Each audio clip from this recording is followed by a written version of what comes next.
Salam alaikum, bonjour, ravi de vous présenter cette fois-ci le deuxième chapitre portant sur les caractéristiques de tendance centrale d'une série statistique.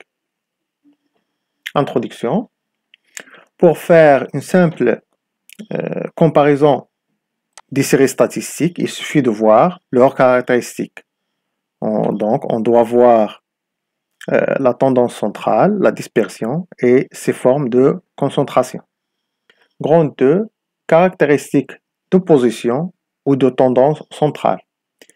Ces caractéristiques de position sont le mode, la médiane et les moyens avec ses différentes formes. La forme habituelle que vous savez déjà, c'est la moyenne arithmétique. Très simple.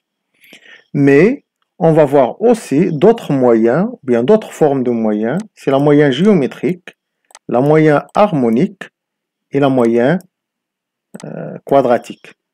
Maintenant, on va voir le mode. C'est quoi un mode? Le mode d'une série statistique est une valeur souvent notée MO. Donc, c'est une valeur parmi les valeurs prises par la série statistique. De manière générale, il appartient soit à une modalité, soit il appartient à une classe modale. Pour déterminer son mode, donc, il suffit de voir l'effectif maximal, ou bien le plus grand effectif, ou bien la fréquence maximale, ou bien la plus grande fréquence. Maintenant, on va voir comment on peut déterminer le mode dans le cas d'une variable statistique discrète. Alors, comment on peut déterminer le mode? Donc ici, le mode, c'est la valeur, c'est une valeur xi parmi les valeurs prises par cette variable statistique quantitative discrète, ayant la fréquence la plus élevée, c'est-à-dire qui a une fréquence maximale. Autrement dit, qui a la plus grande effectif, ou bien un effectif maximal. Voilà un exemple illustrant cette notion du mode, soit une série statistique représentant le nombre de frères et sœurs des étudiants, par exemple. Donc voilà les modalités de la série statistique. Et voilà leur effectif. Les modalités sont les nombres de frères et sœurs possibles. C'est-à-dire, il est possible qu'on trouve des étudiants qui ont ni sœurs ni frères. Ils sont ici par exemple 2. Les étudiants qui ont un frère ou bien une sœur, ils sont 3. Les étudiants par exemple qui ont 4 frères et sœurs, ils sont 7. Et ainsi de suite. Donc, les valeurs prises par cette variable statistique sont 0, 1, 2, 3, 4, 5, 6. Et elles s'appellent aussi des modalités. Les modalités de cette série statistique sont 0, 1, 2, 3, 4, 5, 6. L'effectif total des étudiants qui ont participé à ce sondage sont 30. Ou bien la population, l'effectif total de cette population, c'est 30. Alors, c'est quoi le mode de cette série statistique? Donc, pour déterminer le mode sera une valeur. Pour déterminer cette valeur, il suffit de choisir ou bien de chercher l'effectif, le plus grand effectif. Ici, c'est 10.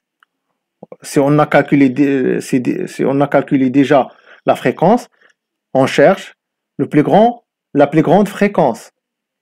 Ici, nous n'avons pas calculé les fréquences, alors il suffit de comparer les effectifs. Alors, quel est le plus grand effectif? Le plus grand effectif, c'est 10. Quelle est la valeur correspondante à ce grand effectif? C'est 3. Donc, la mode est égale 3. La mode de cette série statistique est égale à 3. Ici, on peut voir graphiquement et très simplement le mode de cette série statistique. Donc, c'est une série statistique discrète représentée par un diagramme en bâton.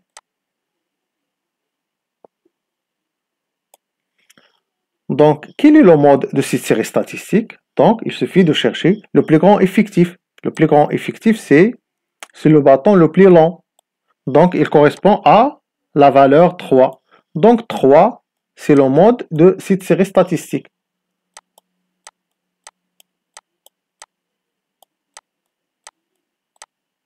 Oui, le mode est égal ici à 3. C'est facile à voir. Passons maintenant à une série statistique continue. Donc, continue, nous n'avons pas des modalités qui sont isolées. Donc, comment déterminer la valeur modale de cette série statistique? Donc, nécessairement, le mode se trouve dans la classe modale. Donc, la classe qui a le plus grand effectif, la classe modale. C'est la classe qui a le plus grand effectif. Mais, il y a beaucoup de méthodes à travers lesquelles on peut déterminer la valeur qui appartient à la classe modale et qui est le mode. Il y a des cas qu'on va voir lorsqu'on a des amplitudes qui sont égales et lorsqu'on a des amplitudes qui sont différentes. Voilà un exemple d'une série statistique qui a des amplitudes égales. Donc, quelles sont les amplitudes de cette série statistique? Ça, c'est une série statistique continue. Par exemple, ici, ce sont les notes. Au lieu de voir chaque note, combien il y a de notes, on peut trouver, par exemple, beaucoup de possibilités de notes. Donc, il suffit, par exemple, de choisir des classes. Les notes comprises entre 0 et 5, qui sont 60.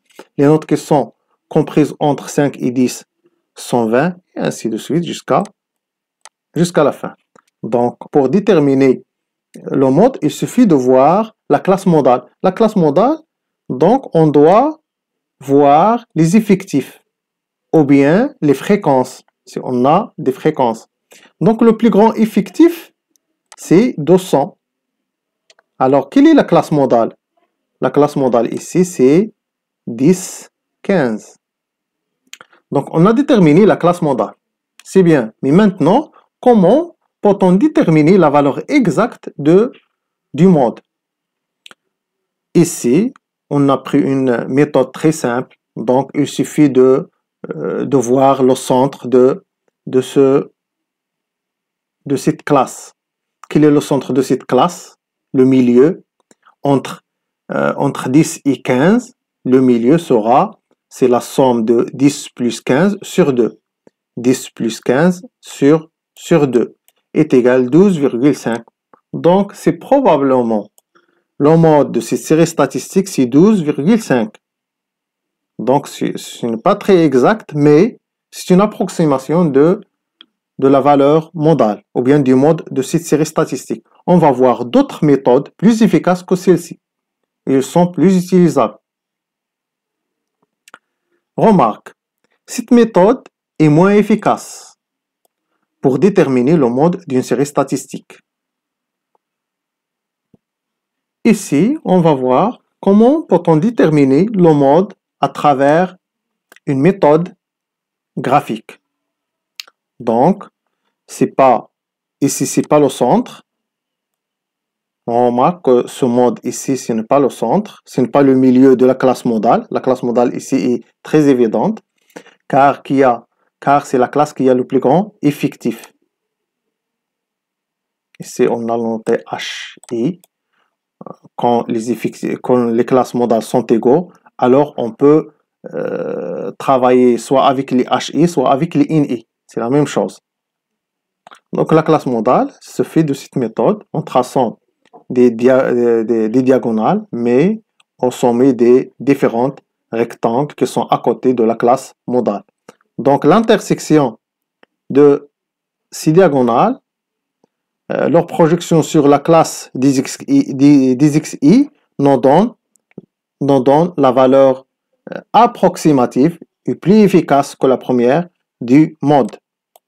Il y a d'autres méthodes calculatoires à travers lesquelles on peut déterminer le mode d'une série statistique. Ici, par exemple, voilà une méthode où il y a la formule mathématique permettant de calculer le mode.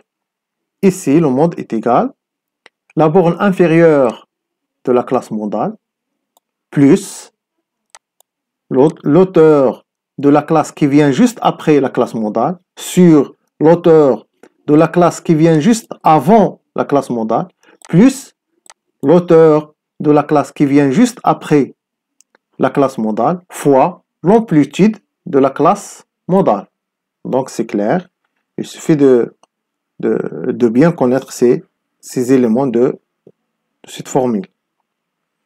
Il y a une autre formule, mais qui donne une valeur aussi approximative qui est tout à fait différente de la première, mais il est approximativement égal à la première. Donc est égal, le mode ici est égal, la borne inférieure de la classe modale plus hi moins hi moins 1, c'est l'auteur de la classe modale, moins le hauteur de la classe qui est juste avant la classe modale, sur hi moins hi plus 1, plus hi moins hi moins 1, fois le tout fois l'amplitude de cette classe modale. Remarque, cette méthode est plus précise que, ou bien ces deux méthodes ici, ou bien cette méthode calculatoire, ces deux formules mathématiques, est plus précise que la méthode du centre de la classe modale. Par la suite, c'est l'appelé demandé pour le calcul du mode. Donc, ce sont les méthodes les plus demandées pour le calcul du mode. Soit graphiquement, il est assez précise, ou bien à travers ces deux méthodes, soit la première, soit la deuxième. Les deux formules mathématiques permettant de calculer le mode, ci-dessous, ou bien ci-dessus, ne sont pas les mêmes. Elles ne donnent pas le même résultat. Par application, si on veut calculer le mode de la série statistique qu'on a déjà vu. Donc la classe modale, c'est quoi la classe modale? C'est 10, 15. Ouais, je reviens à la classe modale. C'est mieux, ça serait mieux. Donc la classe modale, c'est 10, 15. Donc EI-1, il est égal à combien? Donc il est égal à 10. Et c'est l'amplitude. Tous les amplitudes est égal à 5. 15 moins 10, 5. Donc on va remplacer AI par 5. Les HI. Donc quand les amplitudes sont égaux, on peut remplacer les HI par les INI. Les mêmes.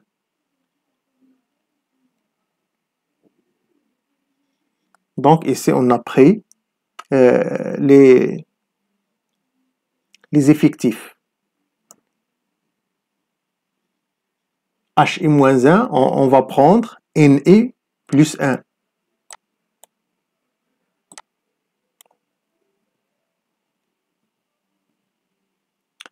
Plus 1 est égal à 20. C'est N1 plus 1, c'est NI. NI plus 1.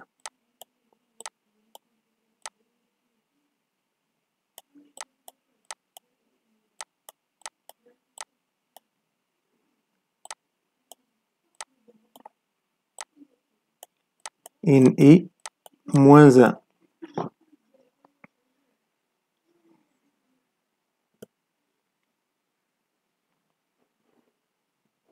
Donc maintenant, il suffit de remplacer pour trouver. Donc on a remplacé dans la première formule.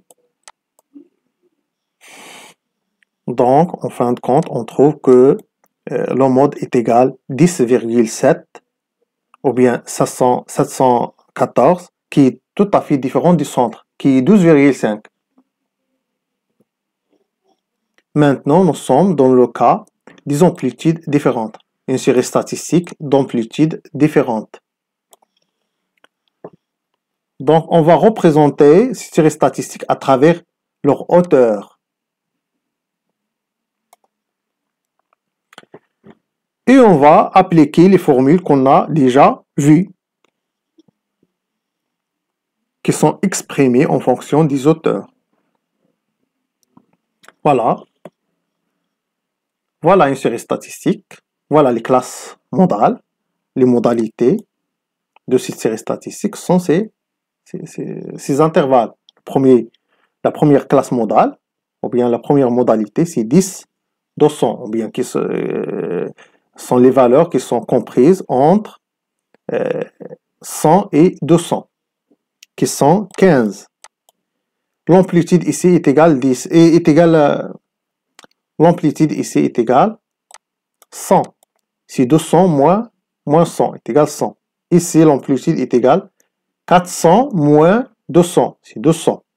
Ici, 600 moins 400, c'est 200. Ici, c'est 700 moins 600, c'est 100. Ici, c'est 1000 moins 700, qui est égal 300. Puis, on calcule les auteurs de cette série statistique. La première hauteur est égale INI sur AI. INI est égal 15. Sur AI, qui est 100, c'est 15 sur 100.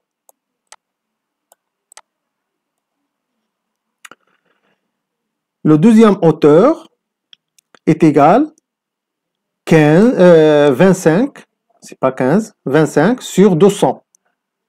Il est égal 0,125. Le troisième hauteur, c'est 40 sur 200. C'est INI sur AI. C'est égal 0,2. Et jusqu'à la fin.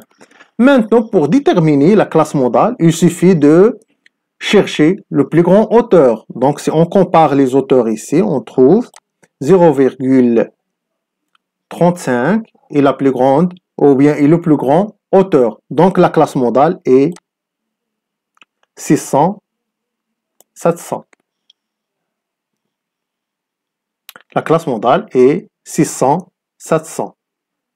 Et non 400, 600 qui a le plus grand effectif. Donc, on ne doit pas voir ici l'effectif, mais on doit voir les auteurs. Donc, on doit voir les HI, les auteurs. Et voilà la méthode qu'on a déjà vue, c'est la formule qu'on a déjà vue pour calculer le mode. Donc, maintenant, il suffit de remplacer. On a bien déterminé la classe modale. Donc, la borne inférieure de la classe modale, c'est 400. C'est facile à voir. Le hauteur qui vient juste après la classe modale. Donc, il suffit de voir ici. Voilà la classe modale. Donc, qui vient juste après la classe modale, c'est 0,067. Et celui-ci qui vient juste avant la classe modale, c'est 0,2. C'est HI. HI-1. La souris n'écrit pas bien, donc c'est une difficulté.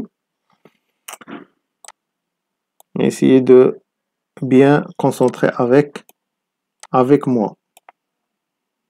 HI, ici HI, plus 1. Et souvent, s'il y a des questions, n'hésitez pas à les poser sur les commentaires. Donc, on a bien déterminé les éléments de la formule permettant de calculer le mode. Donc, maintenant, il suffit de remplacer le EI-1 qu'on a sur le bord inférieur de la classe modale. HI plus 1, c'est 0,067. HI-1, c'est 0,2. AI, c'est l'amplitude. L'amplitude, c'est 600 moins 400. C'est égal à combien? 200. Voilà. C'est clair ici. EI-1, c'est la borne inférieure. EI, c'est la borne supérieure de la classe modale. AI, c'est l'amplitude. C'est 700 moins 600. HI-1, c'est 0,2. HI plus 1, c'est 0,067. Tout ça, on l'extrait du tableau de statistiques. Donc, puis on remplace dans la formule et on trouve que la valeur modale, ou bien le mode de cette série statistique est égal à 625,1. On peut aussi déterminer le mode par la méthode graphique, ou bien par la deuxième formule qu'on a déjà vue. La méthode graphique.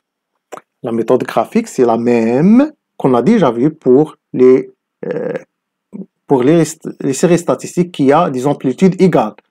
Donc, il suffit de tracer les diagonales, l'intersection de ces diagonales, mais les diagonales sont particulières, ce ne sont pas les diagonales des rectangles.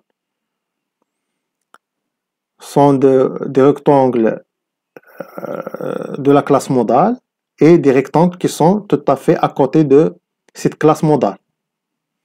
Donc, l'intersection nous donne graphiquement cette valeur qui est difficile à déterminer en précis, la valeur combien est égale, même avec la règle et les calculs. Mais graphiquement, voilà, ici, voilà. Si on vous demande par exemple déterminer graphiquement le mode d'une série statistique, il suffit de tracer cet histogramme, puis tracer les rectangles, puis faire la projection sur la classe des xi pour déterminer le mode. Le mode, c'est la valeur qui vient juste ici sur l'axe des xi. Méthode graphique de détermination du mode qu'on a déjà vu. Donc, ça, c'est une description pour la méthode qu'on a déjà vue. Vous pouvez arrêter ce vidéo et la lire attentivement. Le mode ne doit être retenu que s'il est unique. Donc, quelquefois, on peut trouver une série statistique qui a plusieurs modes.